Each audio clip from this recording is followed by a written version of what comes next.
Hello everyone, welcome back to my channel.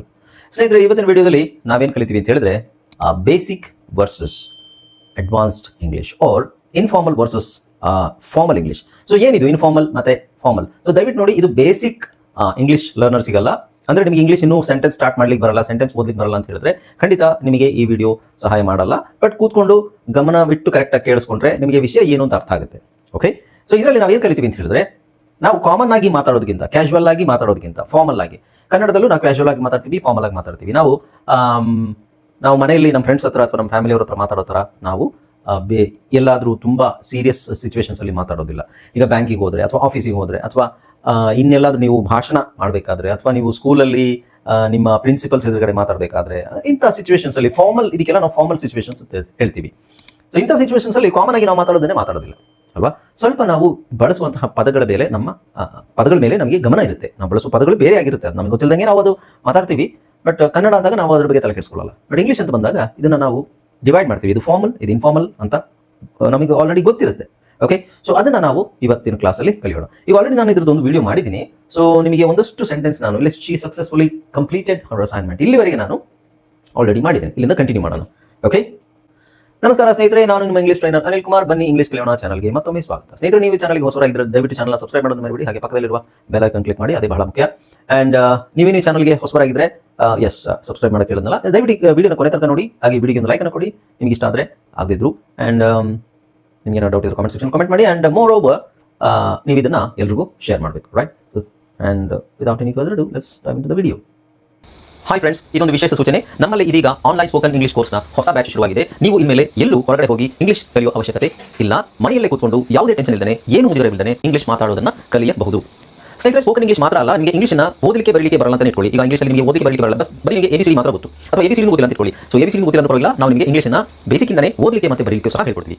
ಅದು ಅಲ್ಲದೆ ನಿಮಗೆ ಒಂದು ವೇಳೆ ಕನ್ನಡ ಬರಲ್ಲ ಅಂತ ಇಟ್ಕೊಳ್ಳಿ, ಕನ್ನಡನೂ ಹೇಳ್ಕೊಟ್ಟು ಕನ್ನಡದಿಂದ ಇಂಗ್ಲಿಷ್ನ ಹೇಗೆ ಓದೋದು, ಕನ್ನಡನೂ ನಾವು ಹೇಳ್ಕೊಟ್ಟು ಅದರ ಮೂಲಕ ಇಂಗ್ಲಿಷ್ನ ಹೇಗೆ ಕಲಿಯೋದು ಅನ್ನೋದನ್ನ ನಾವು ಈ ಕೋರ್ಸಲ್ಲಿ ಇನ್ಕ್ಲೂಡ್ ಮಾಡಿದ್ದೀವಿ. ಸ್ನೇಹಿತರೆ, ಈ ಕೋರ್ಸ್ನ ಚಿಕ್ಕ ಮಕ್ಕಳನ್ನು ಹೊರತುಪಡಿಸಿ ಬೇರೆ ಯಾರು ಬೇಕಾದ್ರೆ ಈ ಕೋರ್ಸ್ಗೆ ಜಾಯ್ನ್ ಆಗಬಹುದು. ನೀವು ಕೆಲಸ ಹೋಗೋರು ಇರ್ಬೋದು, ಮನೆಯಲ್ಲಿ ಇರ್ಬೋದು, ಅಥವಾ ನೀವು ಯಾವುದೋ ಒಂದು ಬಿಸ್ನೆಸ್ ಮಾಡ್ತಾ ಇರ್ಬೋದು. ಓಕೆ, ಸೊ ಯಾರು ಬೇಕಾದ್ರೂ ಈ ಕೋರ್ಸ್ನ ಜಾಯ್ನ್ ಆಗಬಹುದು. ಹಾಗಾದ್ರೆ ಸ್ನೇಹಿತರೆ, ತಡ ಯಾಕೆ? ಈ ಸ್ಪೋಕನ್ ಇಂಗ್ಲಿಷ್ ಕೋರ್ಸ್ ಮತ್ತು English basic reading and writing ಕೋರ್ಸ್ನ ಜಾಯ್ನ್ ಆಗಬೇಕು ಅಂತ ಆಸಕ್ತಿ ಇರೋರು ಈ ಕೂಡಲೇ ನಿಮ್ಮ ಫೋನ್ ತೆಗೆದುಕೊಳ್ಳಿ, ಹಾಗೂ ಇಲ್ಲಿ ಬರ್ತಿರುವಂತಹ ನಂಬರ್ಗೆ ಅಥವಾ ಕೆಳಗಡೆ ಬರ್ತಾ ಇರುವಂತಹ ನಂಬರ್ಗೆ ನೀವು ಕರೆ ಮಾಡತಕ್ಕದ್ದು, ಅಥವಾ ವಾಟ್ಸ್ಆ್ಯಪ್ನಲ್ಲಿ ಸಂಪರ್ಕಿಸಿ ನಿಮ್ಮ ಹೆಸರನ್ನು ರಿಜಿಸ್ಟರ್ ಮಾಡಿಕೊಳ್ಳಿ.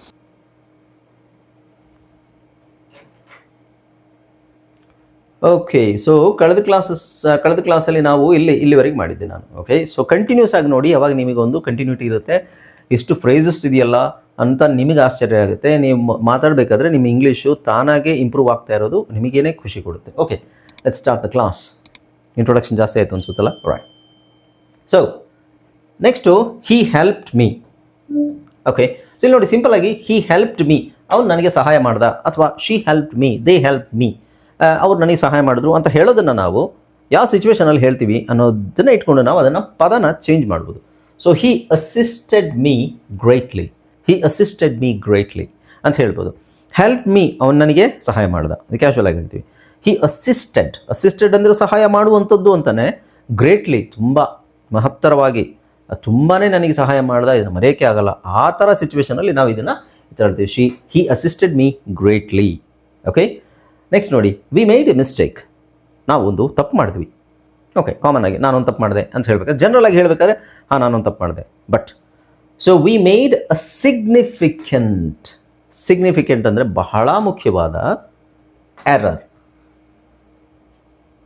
ಓಕೆ, ಸೊ ಇದು ಎಲ್ಲಿ ಹೇಳ್ತೀವಿ ಅನ್ನೋದು ಮುಖ್ಯ. ಮನೆಯಲ್ಲಿ ನಾವೇನಾದರೂ ತಪ್ಪು ಮಾಡಿದ್ರೆ, ಮನೆಯಲ್ಲೂ ತುಂಬ ಕ್ರಿಟಿಕಲ್ ಆಗಿರೋ ತಪ್ಪು ಮಾಡಿದಾಗಲೂ ಈ ಥರ ಹೇಳ್ಬೋದು. ನಾವೇನೋ ಸಣ್ಣ ತಪ್ಪು ಮಾಡಿರ್ತೀವಿ, ಅವಾಗ ನಾವು ಹೇಳ್ತೀವಿ, I am sorry, I made a mistake, that was my mistake, it was me. Okay, that was my mistake. ಅದು ಯಾರ್ದು ತಪ್ಪಲ್ಲ, ನಂದು ತಪ್ಪು, ಸಣ್ಣ ತಪ್ಪು. ತುಂಬ ದೊಡ್ಡ ತಪ್ಪು, ವಿಶೇಷವಾಗಿ ಮಹತ್ತರವಾದ ಏನಾದರೂ ತಪ್ಪು ನಮ್ಮಿಂದ ಆದರೆ ನಾವು I think I made a significant mistake or significant error, ಅಂದರೆ ನಾನು ತುಂಬ ದೊಡ್ಡ ತಪ್ಪೇನೋ ಮಾಡಿದ್ದೀನಿ ಅಂತ ಅನ್ನಿಸ್ತಾ ಇದೆ. ಐ ಥಿಂಕ್, ಅಥವಾ we made, I think I made ಅಂತ ಹೇಳ್ಬೋದು. ಇಲ್ಲಿ ಏನಿದೆ, we made a significant error. Okay, so ಇದನ್ನೆಲ್ಲ ಹೇಳ್ತೀವಿ ಬ್ಯಾಂಕಲ್ಲಿ ಏನಾದರೂ ಟೆಕ್ನಿಕಲ್ ಎರರ್ ಆಗಿರುತ್ತೆ, ಟೆಕ್ನಿಕಲ್ ಪ್ರಾಬ್ಲಮ್ ಆಗಿರುತ್ತೆ, ಅದು ನಾವೇ ಮಾಡಿರ್ತೀವಿ. ಆಗ ನಾವು ಹೇಳಬೇಕು, we made a significant error, ನಾವು ತುಂಬ ಮುಖ್ಯವಾದ ಒಂದು ತಪ್ಪನ್ನು ಮಾಡಿದ್ದೀವಿ. ಓಕೆ, ಎಲ್ಲಿ ಬಳಸಬೇಕು, ಹೇಗೆ ಬಳಸಬೇಕು ಅನ್ನೋದು ಮುಖ್ಯ. ಇದನ್ನೇ ನಾವು ಅಲ್ಲಿ ಇದನ್ನು ವಿ ಮೇಡ್ ಅ ಮಿಸ್ಟೇಕ್ ಅಂತಲೂ ಹೇಳ್ಬೋದು ಆಫೀಸಲ್ಲೇ. We made a mistake. ಅದನ್ನು ಇನ್ನೊಂದು ಥರ ಹೇಳೋಕೆ, ಇನ್ನೂ ಅದರ ಗಂಭೀರತೆ ಜಾಸ್ತಿ ಮಾಡಬೇಕಂದ್ರೆ ನಾವು ಏನು ಬಳಸ್ತೀವಿ, ಬೇರೆ ವಿಶೇಷವಾದ ಪದಗಳನ್ನು ಬಳಸಬೇಕು. ಅದು ನಮಗೆ ಗೊತ್ತಿರಬೇಕು ಇಂಗ್ಲೀಷಲ್ಲಿ. ಓಕೆ, ನೆಕ್ಸ್ಟ್ ನೋಡಿ, the meeting started late. Meeting ಲೇಟಾಗಿ ಸ್ಟಾರ್ಟ್ ಆಯಿತು. ಓಕೆ, ಸೊ ಇದನ್ನು ನಾವು ಇನ್ನೊಂದು ಥರ ಹೇಳ್ಬೋದು, ದ ಮೀಟಿಂಗ್ ಕಮೆನ್ಸ್ಡ್. ಸ್ಟಾರ್ಟ್ ಅನ್ನೋದನ್ನು ಕಮೆನ್ಸ್ಡ್ ಅಂತ ಹೇಳ್ಬೋದು. ಏನಿದೆ ಇಲ್ಲಿ, the meeting commenced later than scheduled. So schedule ಮಾಡೋ ಟೈಮ್ಗಿಂತ ಲೇಟಾಗಿ later than scheduled. The meeting started later than scheduled ಅಂತಲೂ ಹೇಳೋದು. Meeting commenced later than scheduled. Okay, next. So ಇದೆಲ್ಲ ನೀವು ಎಲ್ಲ ಕಡೆನೂ ಬಳಸಬೇಕಂತ, ನೋ, ಎಲ್ಲ ಕಡೆ ಅಲ್ಲ, ಎಲ್ಲಿ ಬಳಸಬೇಕು ಅನ್ನೋದು ನಮಗೆ ಗೊತ್ತಿರಬೇಕು. Next, please tell me. ನೋಡಿ, ಸಿಂಪಲ್ ಆಗಿ ಈ ಡಿಫ್ರೆನ್ಸ್ ಗೊತ್ತಾಗುತ್ತೆ ನಿಮಗೆ. ಪ್ಲೀಸ್ ಟೆಲ್ ಮೀ, ದಯವಿಟ್ಟು ನನಗೆ ಹೇಳಿ, ಅದು ದಯವಿಟ್ಟು ನನಗೆ ಹೇಳು. ಬಟ್ ಇದನ್ನು ಮಾಹಿತಿಯನ್ನು ನನಗೆ ದಯವಿಟ್ಟು ತಿಳಿಸಿ, ದಯವಿಟ್ಟು ನನಗೆ ಅದನ್ನು ತಿಳಿಸಿ ಅಂತ ಹೇಳೋದಕ್ಕೂ ದಯವಿಟ್ಟು ನನಗೆ ಹೇಳಿ ಅನ್ನೋದಕ್ಕೂ ಭಾಳ ವ್ಯತ್ಯಾಸ ಇದೆ. ಸೊ ಪ್ಲೀಸ್ ಇನ್ಫಾರ್ಮ್ ಮೀ, ದಯವಿಟ್ಟು ನನಗೆ ಅದನ್ನು ತಿಳಿಸಿ, ದಯವಿಟ್ಟು ಹೇಳಿ, ತಿಳಿಸಿ. ಸೊ ಡಿಫರೆನ್ಸ್ ಇಷ್ಟೇ. ಹಾಗೇನಾದರೂ ಇದ್ದರೆ ನನಗೆ ಹೇಳಿ ಅಂತ ಹೇಳ್ತೀವಲ್ವಾ. Please tell me if something comes up. So please inform me if something comes up, ಈ ಥರನೂ ಹೇಳ್ಬೋದು. Okay, I got a new job. ನನಗೊಂದು ಹೊಸ ಜಾಬ್ ಸಿಕ್ತು ಅಂತ ಹೇಳೋದನ್ನು, ಇದನ್ನು ಈ ಥರನೂ ಹೇಳ್ತೀವಿ, I secured A new position. C, position ಅಂದರೆ ಸ್ಥಾನ ಒಂದು ಲೆಕ್ಕದಲ್ಲಿ. ಓಕೆ, ಸೊ ಇಲ್ಲಿ ಸೆಕ್ಯೂರಿಂಗ್ ಎ ಪೊಸಿಷನ್ ಅಂದರೆ ಒಂದು ಕೆಲಸವನ್ನು ಗಿಟ್ಟಿಸಿಕೊಳ್ಳುವುದು. ಈಗ ನಾನು ಕನ್ನಡದಲ್ಲಿ ಈ ಥರ ಹೇಳಿದ್ರೆ, ನಾನೊಂದು ಕೆಲಸವನ್ನು ಗಿಟ್ಟಿಸಿಕೊಂಡೆ ಅಂತ ಹೇಳಿದ್ರೆ ಅದಷ್ಟು ಸರಿ ಅನಿಸಲ್ಲ. ಅಂದರೆ ಈ ಥರ ನಾವು ಕನ್ನಡ ಮಾತಾಡಲ್ವಲ್ಲ, ಬಟ್ ಇಂಗ್ಲೀಷಲ್ಲಿ ಅದನ್ನು ಜನರಲ್ ಆಗಿ ಮಾತಾಡ್ತಾರೆ. Okay, I secured a new position. Okay, they built a bridge. Okay, so ಇದನ್ನು ಅಲ್ಲಿ ಅವರು ಒಂದು ಬ್ರಿಡ್ಜನ್ನು ಕಟ್ಟಿದ್ರು. They constructed a bridge. ಅವರು ಒಂದು ಸೇತುವೆಯನ್ನು ನಿರ್ಮಿಸಿದರು. ಓಕೆ, ಸೊ ಇದು ನ್ಯೂಸ್ ಪೇಪರಲ್ಲಿ ಬರೋ ಥರ ಇದೆಯಲ್ಲ ಸರ್, ರಿಟರ್ನ್ ಲ್ಯಾಂಗ್ವೇಜ್ ಥರ ಇದೆಯಲ್ಲ ಸರ್ ಅಂತ ಹೇಳಿದ್ರೆ, ಹೌದು, ಸ್ವಲ್ಪ ಮಟ್ಟಿಗೆ. ಇಂಗ್ಲೀಷಲ್ಲಿ ರಿಟರ್ನ್ ಲ್ಯಾಂಗ್ವೇಜು ಮಾತಾಡೋದ್ರಲ್ಲಿ ಏನು ತಪ್ಪಿಲ್ಲ, ತುಂಬ ಜನ ಮಾತಾಡ್ತಾರೆ. ನೀವು ಇಂಗ್ಲೀಷ್ ಪಾಡ್ಕಾಸ್ಟ್ಸ್ ನೋಡ್ಬೋದು, ಇಂಗ್ಲೀಷ್ ಮೂವೀಸಲ್ಲಿ ರಿಟರ್ನ್ ಲ್ಯಾಂಗ್ವೇಜ್ ಜಾಸ್ತಿ ಬಳಸಲ್ಲ. ಬಟ್ ಇಂಗ್ಲೀಷ್ ಡಿಸ್ಕಷನ್ಸಲ್ಲಿ, ಈಗ ನ್ಯೂಸ್ ಆ್ಯಂಕರ್ಸ್ ಆಗಲಿ, ನ್ಯೂಸ್ ಡಿಸ್ಕಷನ್ಸಲ್ಲಿ ಪ್ಯಾನಲ್ಸ್ ಇರ್ತಾರೆ, ಪ್ಯಾನಲ್ ಮೆಂಬರ್ಸ್ ಎಲ್ಲ ಅವರು ಈ ಥರನೇ ಪದಗಳನ್ನು ಬಳಸಿ. ಈಗ ನೀವು ಕನ್ನಡದಲ್ಲಾದರೂ ಅಷ್ಟೇ, ಕನ್ನಡದಲ್ಲಿ ಡಿಸ್ಕಷನ್ ಮಾಡ್ತಾ ಇರ್ತಾರೆ ಅಂತ ಇಟ್ಕೊಳ್ಳಿ.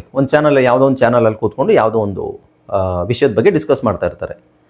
ಅದರಲ್ಲಿ ನಾವು ಕ್ಯಾಶುವಲಾಗಿ ಮಾತಾಡ್ತಾರೆ, ಕನ್ನಡ ಮಾತಾಡ್ತಾರಾ? ಇಲ್ಲ, ಅವರು ಸ್ವಲ್ಪ ಪುಸ್ತಕದಲ್ಲಿರೋ ಕನ್ನಡ, ಯಾವ ಥರ ಪೇಪರಲ್ಲಿ ನಾವು ಓದೋ ಕನ್ನಡ ಪದಗಳು ಅದನ್ನೆಲ್ಲ ಬಳಸ್ತಾರೆ. ಅಂದರೆ ಅದು ಅಚ್ಚ ಕನ್ನಡ, ಅದು ಭಾಷಾ ಅವರಿಗೆ ಆ ಪದಗಳು ಗೊತ್ತಿದ್ರೆ ಬಳಸೋದ್ರಲ್ಲಿ ತಪ್ಪಿಲ್ಲ.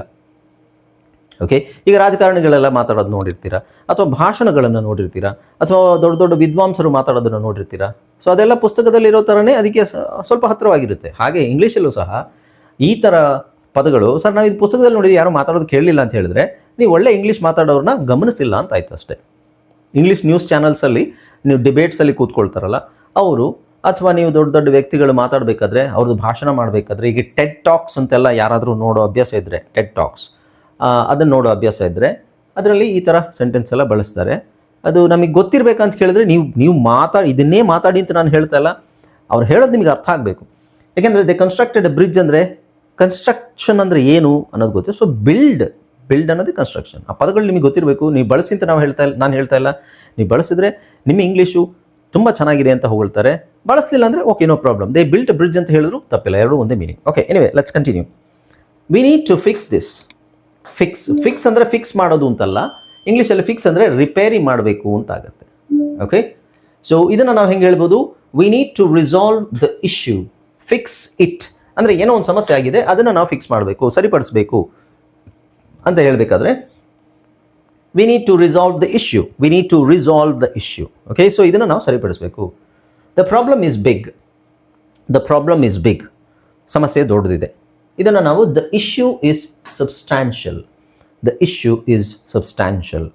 ಓಕೆ, ಸೊ ಈ ಥರನೂ ಹೇಳ್ಬೋದು. ಅಥವಾ the problem is huge, it's a huge problem, it's a very big problem, ಈ ಥರನೂ ಹೇಳ್ಬೋದು.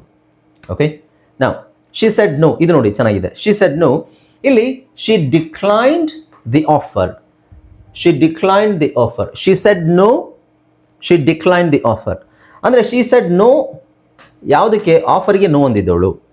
She said no to the offer. She declined the offer. Decline ಅಂದರೆ ರಿಜೆಕ್ಟ್ ಮಾಡೋದು ಅಥವಾ ತಳ್ಳಿ ಹಾಕೋದು, ಇದಕ್ಕೆ ನಾವು ಡಿಕ್ಲೈನ್ ಅಂತ ಹೇಳ್ತೀವಿ. ಓಕೆ, ಇನ್ನೊಂದು ನೋಡಿ, he kept trying. He kept trying, ಅವನು ಅದನ್ನು ಪ್ರಯತ್ನ ಪಡ್ತಾನೇ ಇದ್ದ. He kept trying.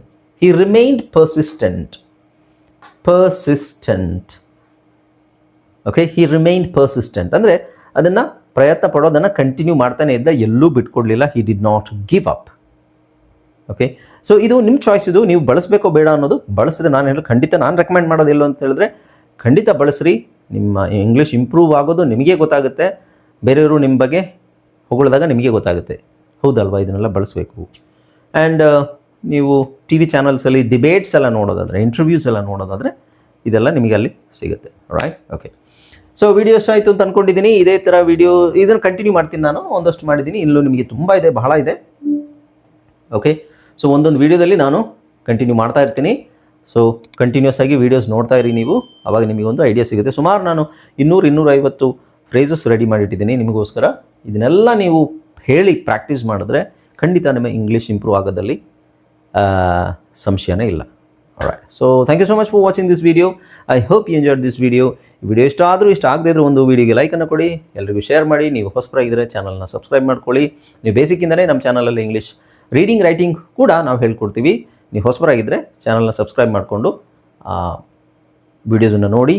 Right, so this is Anil Kumar signing off. Keep watching my videos until my next video uploads. Bye bye, take care.